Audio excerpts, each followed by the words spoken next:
یہاں سے سہارنپور تک تم جسے چاہو بلا لو، ہم سہارنپور سے نجد تک پہنچانے کی صلاحیت رکھتے ہیں۔ سبحان اللہ، سبحان اللہ، یا رسول اللہ۔ بلا لو،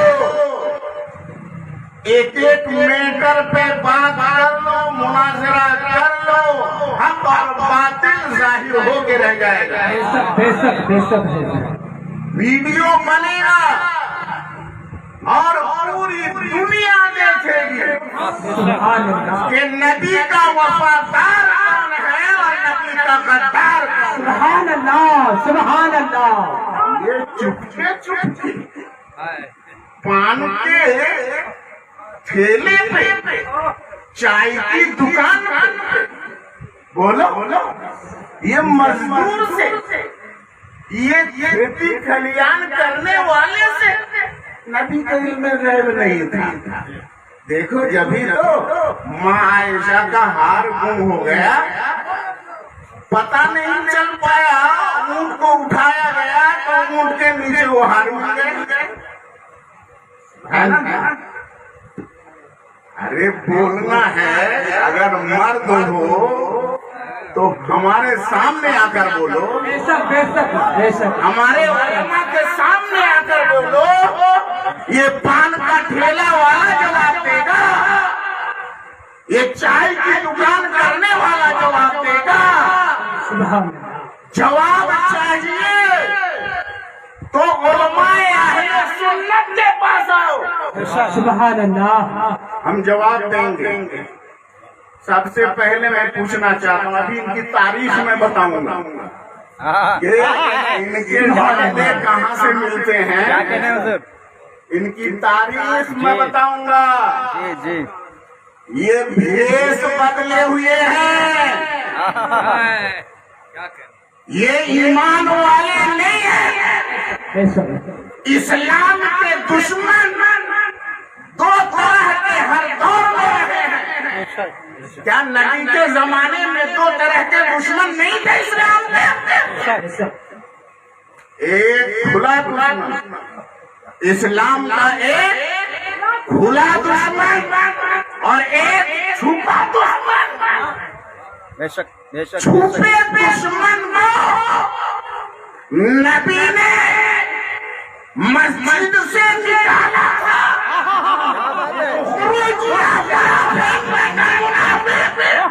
اے فلاں نکل جا، تو منافق ہے، اے فلاں نکل جا، کیا کہنے تو منافق ہے۔ الحمدللہ نبی کے عاشق علماء اہل سنت ہر دور میں ایسے اسلام کے چھپے ہوئے دشمنوں کے چہرے کو بے نقاب کرتے رہے، سبحان اللہ، سبحان اللہ، بے شک کرتے رہے۔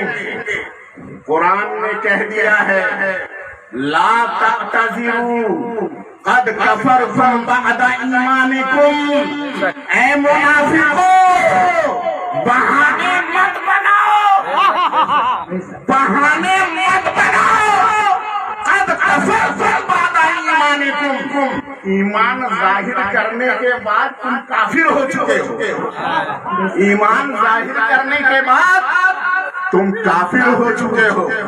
جبھی تو قرآن نے اعلان کر کے کہہ دیا، اعلان کیا قرآن نے وَمِنَ النَّاسِ مَن يَقُولُ آمَنَّا بِاللَّهِ،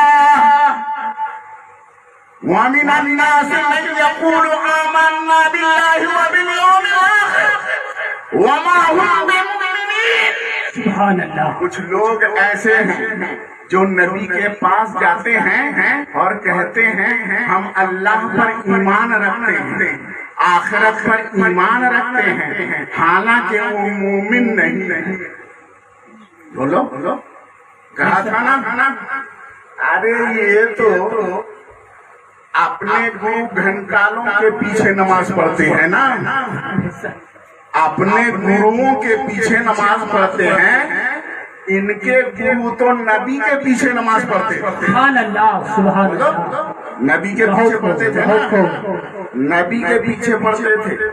جہاد میں بھی جاتے تھے، جماعت میں بھی شریک ہوتے تھے، مسلمانوں کی مجلسوں میں بھی پہنچتے تھے، مشورے میں بھی شامل ہو جاتے تھے اور دیکھتے تھے کہ مسلمان کیا پلاننگ کر رہے ہیں، مسلمان کافروں کے لیے کیا پلاننگ کر رہے ہیں، وہ بھید معلوم کرتے تھے اور جا کر کے اپنے گرو گھنٹالوں کو بتا دیتے تھے۔ قرآن کہتا ہے جب آتے ہیں تنہائی میں نبی کی بارگاہ میں تو کہتے ہیں ہم تو ایمان لائے ہیں، وَإِذَا خَلَوْا إِلَىٰ شَيَاطِينِهِمْ قَالُوا إِنَّا مَعَكُمْ، اور جب اپنے شیطانوں کے پاس جاتے ہیں، ابو جہل کے پاس جاتے ہیں، ابو لہب کے پاس جاتے ہیں تو کہتے ہیں ہم تو تمہارے ہی ساتھ ہیں، ہم تو تمہارے ہی ساتھ ہیں۔ میرے دوست اور بزرگوں، میں نے کہا نا میں ان کی تاریخ بتانا چاہتا ہوں، یہ ہر دور میں رہے، ہر دور میں، نبی کے دور میں رہے، چھپ کے رہے، منافق بن کے رہے، ایک جہاد میں نبی پاک صلی اللہ تعالی علیہ وسلم تشریف لے جاتے ہیں اور جب مال غنیمت ملتا ہے تو مال غنیمت تقسیم کرتے وقت پیارے نبی نے جب مال غنیمت بانٹا، غنیمت کا مال بانٹا تو ایک شخص کھڑا ہوا، میں بخاری کی حدیث پیش کر رہا ہوں، کوئی رد نہیں کر سکتا ہے، میں کوئی واقعہ اور قصہ نہیں سنا رہا ہوں، ایک آدمی اٹھا، وہ کیسا آدمی تھا؟ حدیث میں آیا ہے ناطق الجبہہ، اس کی پیشانی ابھری ہوئی تھی، غائر العینین، اس کی دونوں آنکھیں اندر کو دھسی ہوئی تھی اور اس کی داڑھی بڑی بڑی بڑی گھنی داڑھی تھی، بالکل دیکھنے میں سنت کا پابند، مشمر الازار، وہ بہت اونچا پائنچا کیا ہوا تھا، یعنی پائجامہ اوپر اٹھایا ہوا تھا، سنت کے مطابق عمل کرنے والا تھا۔ وہ اٹھا، اٹھنے کے بعد اس نے کیا کہا؟ یا محمد، اے محمد مال بانٹنے میں آپ انصاف کیجیے۔ بولیے مجاہدین کے ساتھ تھا نا، وہ جنگ کر کے آیا تھا نا، وہ مسلمانوں کی صورت میں تھا نا، بولو مسلمانوں کی صورت میں تھا نا، تبھی تو جہاد میں گیا تھا، جنگ میں گیا تھا نا، نبی کے ساتھ جہاد میں شریک تھا۔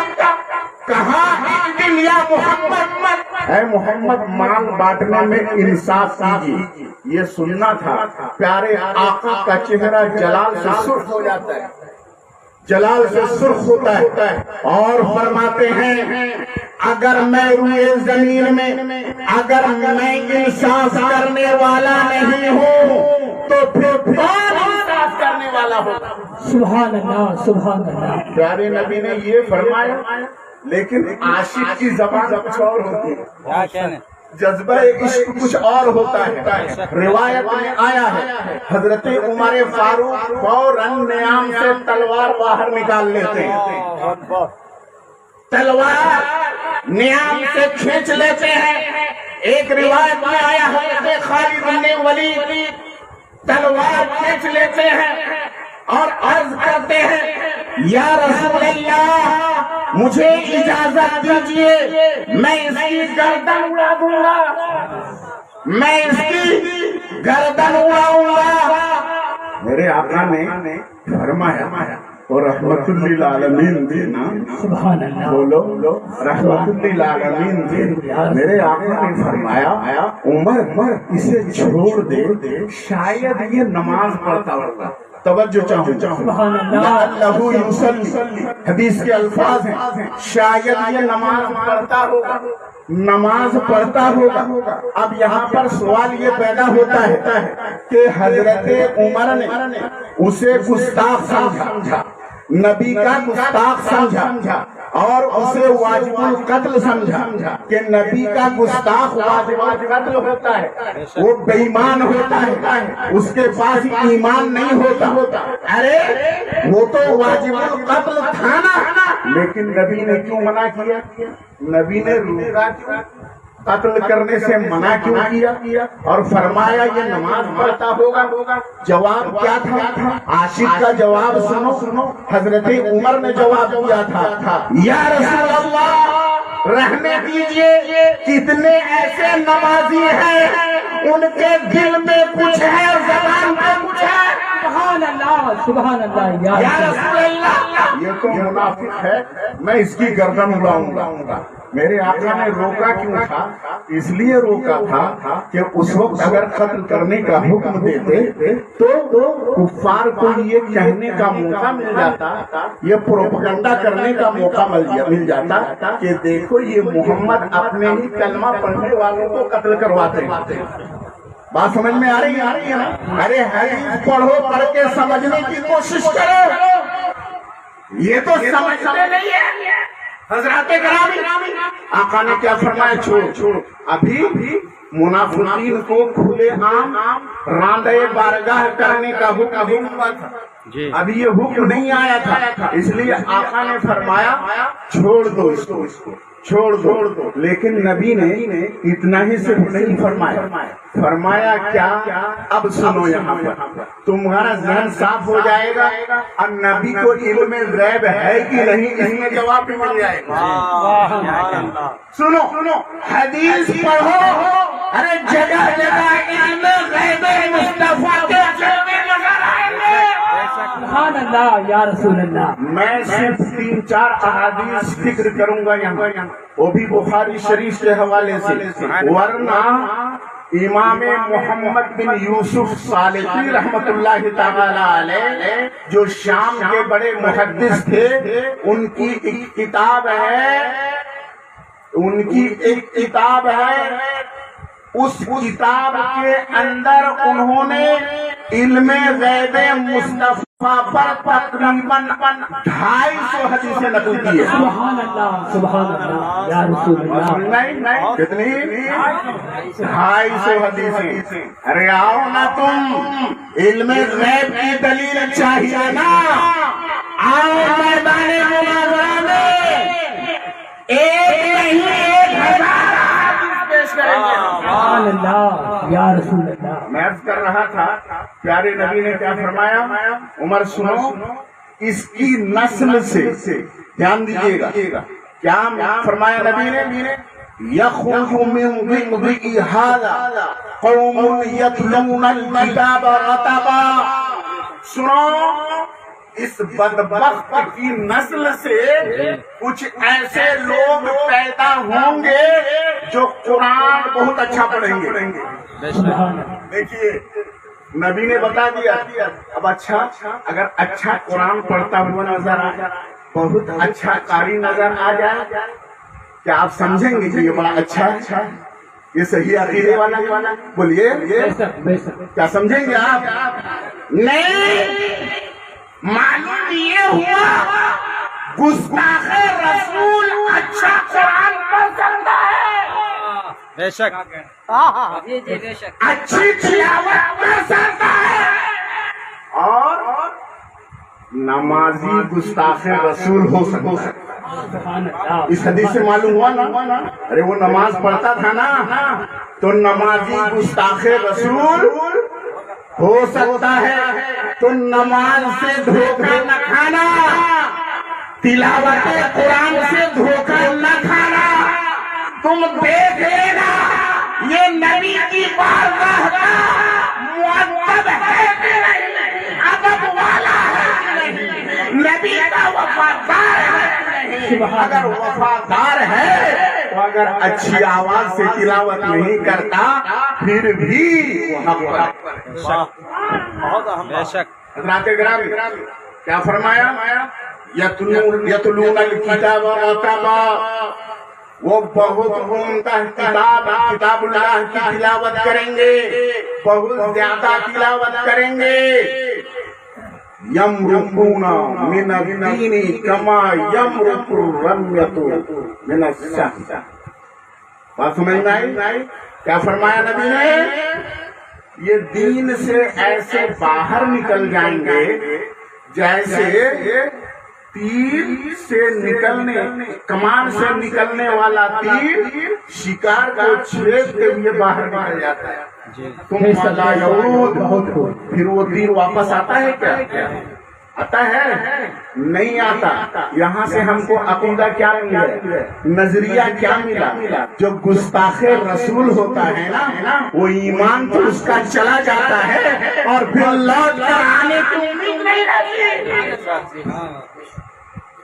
اور کسی طرح سے کفر ہو جائے امید ہوتی ہے، واپس آ جاتا ہے، توبہ کر لیتا ہے. لیکن گستاخ رسول کو توبہ کی توفیق نہیں ملتی ہے. میں عرض کرنا چاہتا ہوں کہ یہاں دیکھیے آپ، رسول پاک کے زمانے میں ایک نماز پڑھنے والا، ایک متبع سنت، ایک داڑھی والا، ایک سنت کے مطابق لباس پہننے والا، بولو ایمان سے خارج ہوا کہ نہیں؟ ایمان سے باہر نکلا کہ نہیں نکلا؟ نکلا نا. گستاخ رسول ہونے کی وجہ سے ایمان اس کا برباد ہو گیا. تو پتہ یہ چل گیا کہ نبی کے زمانے میں بھی مسلمان بن کے کچھ اسلام کے دشمن تھے. سبحان اللہ. اب وہی دشمن بھیس بدلتے رہے. اب حضرت مولا علی کا زمانہ آیا. میں بتاتا، تاریخ اٹھا کے دیکھیے اور حدیث دیکھیے. بخاری شریف کی حدیث ہے، باب قتال اہل الردہ. اٹھا کر کے دیکھیے، حضرت مولا علی رضی اللہ تعالی عنہ اور حضرت امیر معاویہ کے درمیان جب اختلاف ہوا، اور اس اختلاف کے بعد جب مصالحت ہوئی، صلح ہوئی، تو یہی تھے چھپے ہوئے دشمن. یہ نہیں چاہ رہے تھے کہ صلح ہو، لڑائی ہوتی رہے. اب مسلمانوں کے دونوں گروہ کٹتے رہے، مرتے رہے. اس لیے وہاں پر کیا ہوا؟ وہی جو حضرت علی کے چاہنے والے اپنے آپ کو کہتے ہیں، شیعہ علی اپنے آپ کو کہتے تھے، انہوں نے حضرت علی کا ساتھ چھوڑ دیا. بات سمجھ میں آئی؟ توجہ سے سنیے گا. یہ سلسلہ کہاں سے آ رہا ہے، ان کا سلا کہاں سے ملتا ہے؟ بات سمجھ میں آ رہی ہے نا؟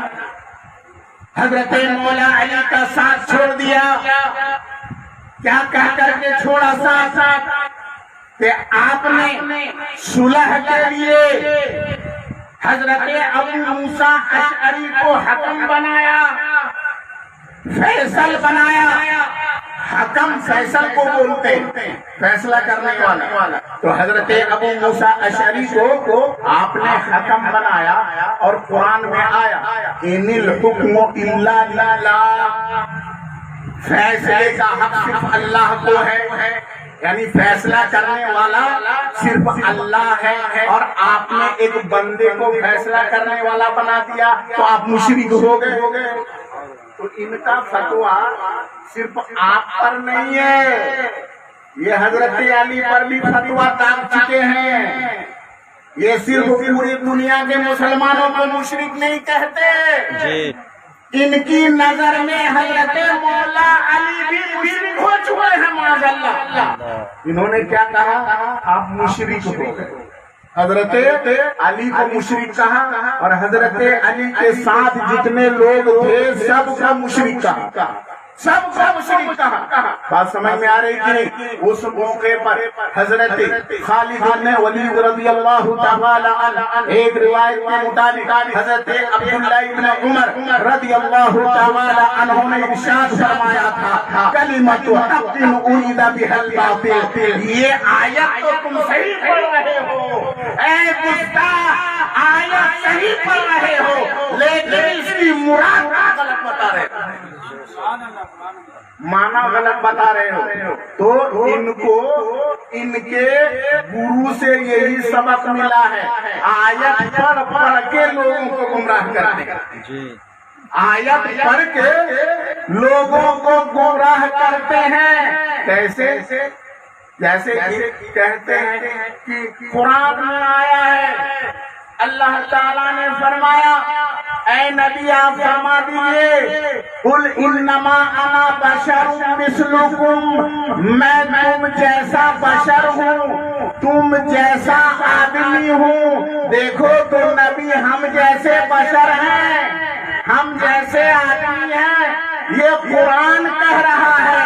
لیکن چور نے چوری کر چھپا لیا، انما یوحا الیہ، میرے پاس وحی کی جاتی ہے، اس کو چھپا دیا۔ سبحان اللہ سبحان اللہ۔ دھوکہ دیا کہ نہیں؟ بولیے، یہ نہیں کہا کہ نبی وہ ہوتے ہیں جن کے پاس وحی آتی ہے، نبی بشر ہے لیکن لاقل بشر، نبی بشر ہے بے مثال بشر ہے، نبی بشر ہے نوری بشر ہے۔ یہ نہیں کہا، یہ کون کہے گا جس کے دل میں عشق رسول، جو رسول کا عاشق ہے، جو رسول کا وفادار ہے، جو اعلیٰ حضرت کا دیوانہ ہے، جو ان کے مسلک پر چلنے والا ہے۔ میرے دوست اور بزرگوں، ہوا کیا؟ یہی تھے نا چھپے ہوئے دشمن۔ مولا علی کے زمانے میں جب یہ ظاہر ہوئے تو ان کو خارجی کہا گیا۔ جی ان کو کیا کہا گیا؟ بولیے، خارجی۔ اور نبی کے زمانے میں تھے تو ان کا کیا نام تھا؟ بولیے کچھ بولیے۔ منافق۔ نبی کے زمانے میں تھا نام کیا؟ منافق۔ علی کے زمانے میں نام کیا ہوا؟ خارجی۔ اب آئیے، زمانہ بدلتا گیا اور 1115 ہجری میں نجد کے اندر ایک محمد بن عبد الوہاب نجدی نام کا ایک آدمی پیدا ہوا۔ سبحان اللہ۔ کس سن میں؟ 1115 ہجری میں۔ آج سے کتنے سال پہلے؟ 300 سال، 330 سال ہے نا پہلے ایک مولوی پیدا ہوا، سمجھے؟ اب وہ مولوی کیسا پیدا ہوا؟ ایسا مولوی پیدا ہوا کہ اس نے ایک کتاب لکھی، اس کتاب کا نام رکھا کتاب التوحید۔ کیا نام رکھا؟ کتاب التوحید۔ اس کتاب کے اندر اس نے اپنے ماننے والوں کو چھوڑ کر پوری دنیا کے مسلمانوں کو مشرک کہا۔ کتاب التوحید کے اندر سب کا مشرک کہا، جی صحابہ مشرک، تابعین مشرک، ائمہ اربعہ مشرک، مفسرین مشرک، محدثین مشرک، بس اس کا ماننے والا جو ہے وہ صحیح توحید والا۔ اس نے کتاب لکھی کتاب التوحید، اور اس نے فتنہ و فساد پھیلایا مکہ شریف کے اندر، مدینہ شریف کے اندر، اور بہت سے سنی عالموں کو اس نے قتل کروایا۔ جو اس وقت کا بادشاہ تھا نا، درعیہ کا بادشاہ تھا، اس بادشاہ سے مل کر کے اس نے ایک نظریے کی بنیاد ڈالی۔ آج بھی آپ نیٹ میں سرچ کرو، ویکیپیڈیا میں آپ جاؤ، محمد بن عبد الوہاب نجدی سرچ کرو، اس میں لکھا ہوا ہے کہ وہابی مذہب کا بانی کا نام محمد بن عبد الوہاب۔ بات سمجھ میں آئی؟ وہابیت کی بنیاد ڈالی۔ اس سن میں 1115 کے بعد، یعنی تقریباً 50 ہجری میں اس نے تحریک شروع کر دی۔ بات سمجھ میں آئی؟ اور میں یوں ہی نہیں بتا رہا ہوں، اس زمانے میں جو وہابیت کا پرچار ہوا تھا نا، حرمین طیبین میں، مدینہ منورہ میں، مکہ المکرمہ میں ایک کتاب میرے سامنے، یہ دیوبند کے مولوی بھی اس سے فتویٰ دیتے ہیں۔ بات سمجھ میں آئی؟ ان کے زمانے میں وہابیت کا پرچار شروع ہوا تھا۔ محمد بن عبد الوہاب نجدی کے ماننے والوں نے ادھم مچایا تھا حرمین طیبین میں، مکہ و مدینے میں قتل و خونریزی غارت گری انہوں نے کی تھی، بے شمار خون بہائے تھے۔ ان کے بارے میں یہ دیکھیے، یہ کتاب ہے رد المحتار، جس کو کہتے ہیں فتویٰ شامی، نام سنا ہوگا آپ لوگوں نے، فتویٰ شامی۔ اس کی یہ 6ٹھی جلد ہے۔ کون سی جلد ہے؟ یہ اس کی 6ٹھی جلد ہے۔ اس کے اندر یہ صفحہ نمبر 413 ہے، صفحہ نمبر 413۔ دیوبندی مفتی بھی اس کتاب سے فتویٰ دیتے ہیں، لیکن ان چیزوں کو وہ چھپاتے ہیں، ان باتوں کو چھپاتے ہیں۔ علامہ شامی ارشاد فرماتے ہیں، کما وقع فی زماننا فی اتباع عبد الوہاب الذین خرجوا من نجد وتغلبوا علی الحرمین وکانوا ينتحلون مذهب الحنابلة لكنهم اعتقدوا انهم هم مسلمون وان من خالف اعتقادهم مشركون۔ کیا مطلب ہوا کہ ہمارے زمانے میں محمد بن عبد الوہاب نجدی کے متبعین انہوں نے حرمین پر غلبہ حاصل کر لیا، حکومت انہوں نے بنا لی، یعنی وہابی حکومت ہو گئی۔ کن کے زمانے میں؟ علامہ ابن عابدین شامی رحمت اللہ تعالی علیہ کے زمانے میں، اس کتاب کے رائٹر کے زمانے میں وہابی حکومت قائم ہو چکی تھی۔ کس سن میں؟ یہ سن تھا عام 33 و 200